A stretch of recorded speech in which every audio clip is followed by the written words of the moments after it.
12th Imam is a friend of mine. His name means to follow.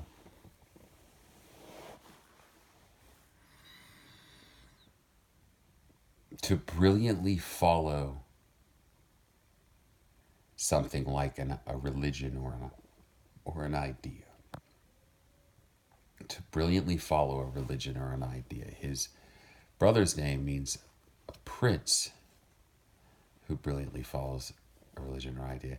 And his mom's name means a cosmopolitan woman who follows an idea.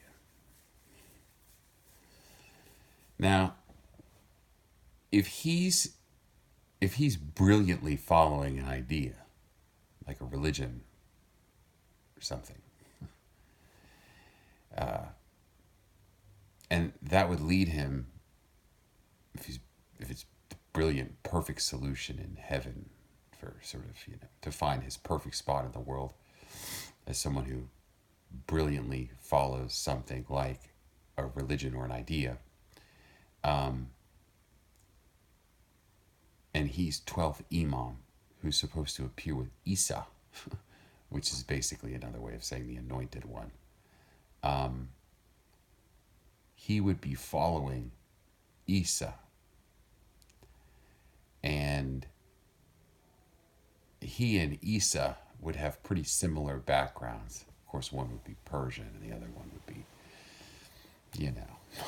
not Persian, ancient Israeli, bunch of other stuff too. But I think about our backgrounds, and he's the younger brother. I'm a younger brother. Both have, single moms growing up. Dads weren't in the picture.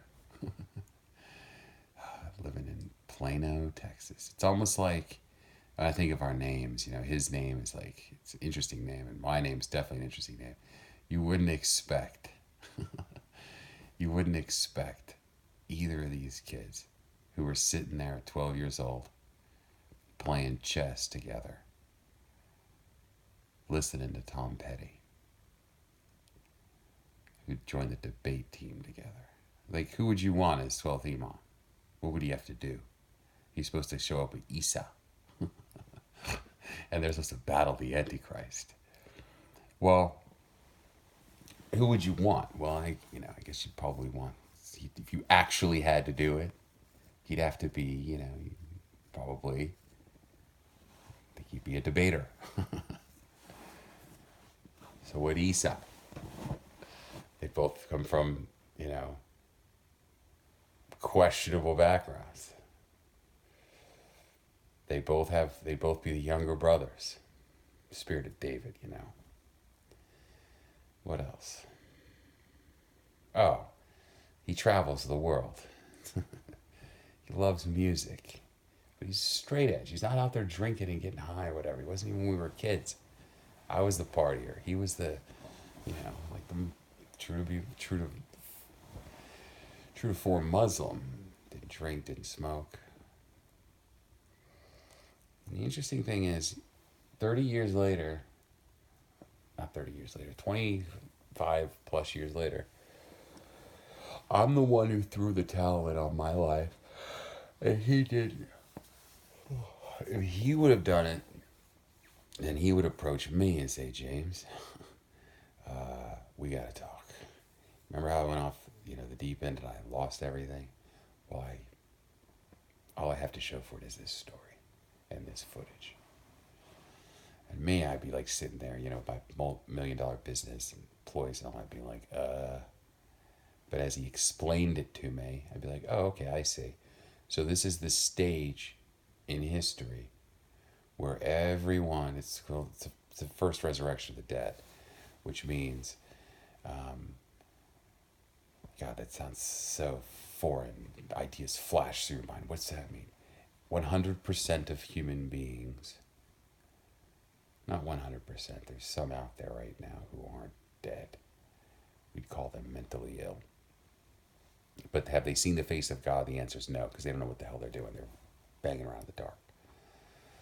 But the first resurrection began on March 13th, 2018, without me knowing it happened. And I knew something happened. I just didn't know it was the first resurrection of the dead. And what it is, it happens after you record your story like I am now, giving God credit for it and telling the truth as you mentally work through and physically work through your journey to heaven, which is a state of euphoria, total understanding of your place in the world, acknowledgement not only that God exists, but that He's active in reading your mind and affecting your surroundings, both physical, in your internal and external surroundings, environments, based off your thinking and your actions as it relates to serving Him and His goals, which were written down by men 2,000 plus years ago. His goal is to fulfill prophecy and rank every human being that's ever lived against each other. We just happen to be the generation that has technology. The technology generation is no different, really, than the, pre-technology generations. We just happen to be able to record ourselves.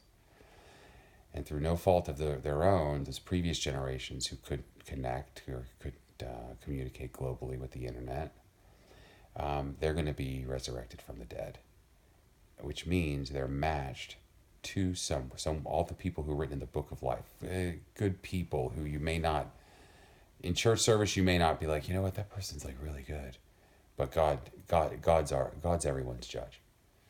And what happens is He's the one who is taking people from the present, starting with me, mine have already been done, and then people like, my friend, the 12th Imam, my brother, my mom, my dad, who, everyone in my vicinity, all of their names, without them knowing it, because this has been totally orchestrated since, it's been in the works for thousands of years. Everyone's name fits perfectly into this story that grows.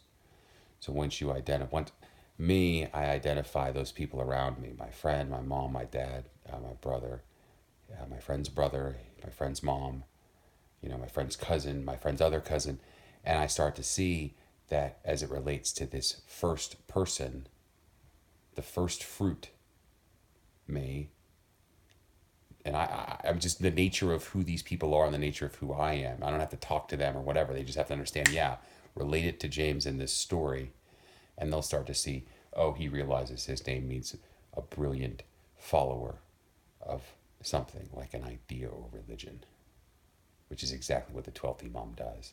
He hooks up with Isa and not follows me, but understands what Muhammad, and Moses and the prophets of the past were trying to do. And by dropping whatever he's doing in life, throwing in the towel, and pursuing his own journey by recording it and following Isa, which doesn't mean I'm telling him what to do, it's just saying, hey, look at James, think about your background, think about his background, think about the story James told, and now make your own story. As he does that, he's on his way to euphoria. And then his brother, the prince, my friend will be the king, obviously, which means his brother would be a prince. His brother would look at his own life, relate it to his brother's story and my story, and then unlock his perfect, and then boom. And you're talking domino effect. My mom will look at her life. My brother looks at his life. And everyone puts it in context of, me. And then their friends and family or whatever, they all put their lives into context related to, it's 6 degrees of separation, basically. Me and my friend are the first degree. Like, I'm trying to think of other things about my friend. Travels, deep ties to Persians, debate, small business owner, weird name, has a kid and a wife when he's going to go through his journey. Oh, his mom always thought, his mom's very spiritual, like my mom, but in their own ways. Like my mom's like tarot and astrology, and I don't know what her mom is, but maybe the same stuff. Or what his mom is, but maybe the same stuff. And in 2016, maybe like, July or August or some shit like that, my wife at the time had left me before she became my ex-wife. And I went over to my friend's mom's place, and hung out with his brother and his mom because my friend wasn't there. And his mom, we were smoking cigarettes outside, and she's like, she goes, you and my brothers, or she's like, my boys, my friend and his brother, and you, she's like, this, you're special. I had a vision, and it was like something coming down, and all three of you boys, something about you. And I was like, yeah, right, crazy lady, whatever. Fast forward, I think about that. I'm like, oh yeah, she believes that, enough to speak about that out loud. Kind of like Muhammad spoke about his beliefs or wrote his beliefs down. Moses did it, Jesus did it, all this stuff. Her belief is no different than theirs. And because she believes that for however many years, and it syncs with the 12th Imam, he's supposed to be hidden until, he comes with Isa to fight the Antichrist or whatever. It syncs with prophecy, God will deliver that belief for her because she believes it. Now, someone else, well, if they're like, oh, I had a fit. I mean, I don't know if other moms say that. I'm sure that some do, but do they have, a, is one of their sons and the son's friend, do they happen to be Persian and have some is like Jewish or whatever in them? And, they grew up as orphans, debaters, you know, small business owners, tracking millionaire status before one of them fucking dropped off. Not that I was a millionaire, it's just my business was valued at over $1 million. I walked from that. And if my friend would have walked from it and hit me up afterward to say, hey, look, man, you need to look at your background, dig into this, then, it just would have been that Islam would be the world's true religion, not Christianity. He would have been like, no, I lost everything, and here's how it works. Now, James, look at your shit. And I'd be like, oh, yeah, let's go convince all Christians and Jews that their religion needs a little tweak. But it didn't work like that. The guy with the Lebanese, Syrian, and I guess Jewish blood is the one who threw in his towel. And then the 12th Imam, Mahdi, is going to be like, oh, okay, I see, that's how it works. You tell a story while you're throwing in the towel. Because God existed, you're recording his story like I am right now. He gets credit for it. You're capturing the truth because I'm explaining, who I am and truth and the events that are happening in my mind right now, and can point to this video and say, this happened right here. All of these sort of, facts say, well, okay, now you're going to have someone represent the Christian Jewish faiths to have a conversation. Well, you need a representative of the Christian faith, the Jewish faith, and the Muslim faith to sit down. And he takes care of the Muslim faith.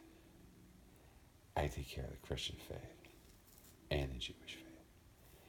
And he and I are going to sit down and we're going to broker the deal on Millennium, which is a universal peace deal, just between two friends, in our own sort of version of heaven, because it is our version of heaven is God's version of heaven. Because all we're doing is fulfilling prophecy, making sure that all the orchestration that God's done, how do we say this? It made it sound like I was too involved in the creation of heaven. It's all God's work. And Jesus, I guess, because he's still alive. They worked out solutions for every single individual heaven on earth. And I just happen to be the guy that gets to go first. And the reason I'm the guy who goes first is because I recorded my journey. I figured it out. I stuck with it. And I'm able to condense it into a way that people can understand. So here it is in a nutshell. If you have any relation to me or my circle, examine how you relate, including things like your name, your family, any background, any bad thing you've ever done. And God's going to tell a story.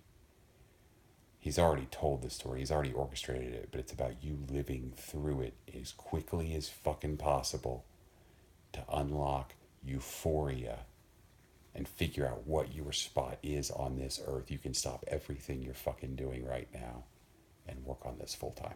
There's nothing more important than this. And I say that totally. The idea of climate change is designed to help us take a break from everything that we're doing and focus on creating our own stories, which unlock our euphoric selves. And as we unlock them, when the story's good enough, God will show you his face. And when you see the face of God, you will know that your story has been sealed.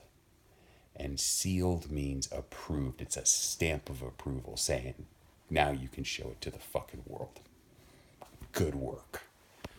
And you're going to desperately want to be able to get that seal, but only God's going to give that fucking thing to you.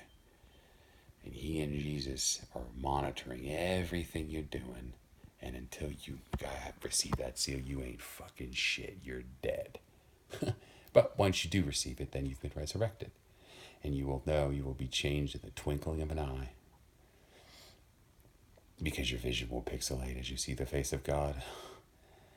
And then all the footage you have, you can, make it finish it off so it looks like almost like a film.